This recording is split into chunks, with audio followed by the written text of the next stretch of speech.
All right. So when you go to online to TogetherStorying.com, you click the big green button wherever you land in that website, and you'll go into our software.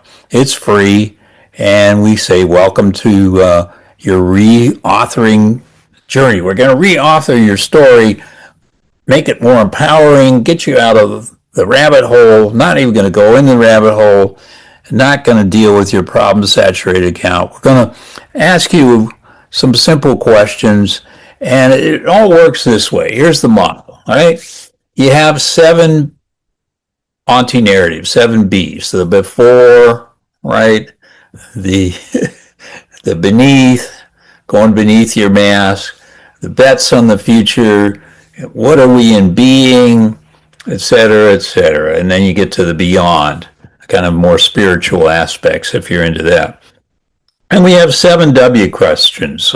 Who, what, when, where, why, with whom, and we look at the wish you have, your intentions for the future.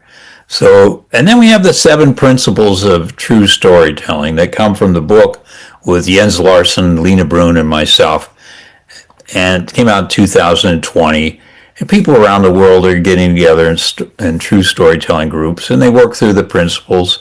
It's mainly for people wanting to change organizations, but I'm going to bring up the whole idea of principles here, because a lot of them says, like, you must have timing. Well, is timing the only thing? Is there's also must be a place? Or what about the whole idea of must be? Can we challenge the principles and maybe change the principles in my own book with Jens and Lena? Right, that's what this is about.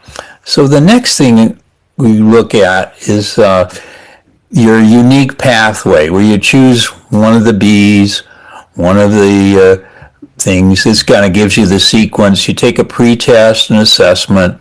Then for induction, that's about gathering cases and pragmatism. We ask you, what are your little wow moments, you at your best, little wow moments where you were the exception to your whatever that thing is in the rabbit hole. And then we go to deduction. Every story has a theory, right? Every anti-narrative fragment that's not yet a story, there's a theory there. Some kind of belief, opinion, some kind of cause-effect, kind of problem, solution. This craziness happened and then that happened. So we call it deduction. And then we look at abduction, which is a wild guess. It's an intuition. Charles Sanders Peirce created it. So you can download the complete results that you've seen here onto your computer with that green button on the bottom. The one on the right, you can start another journey. You can return to the main menu. And that sort of explains what I'm talking about when I talk about together storying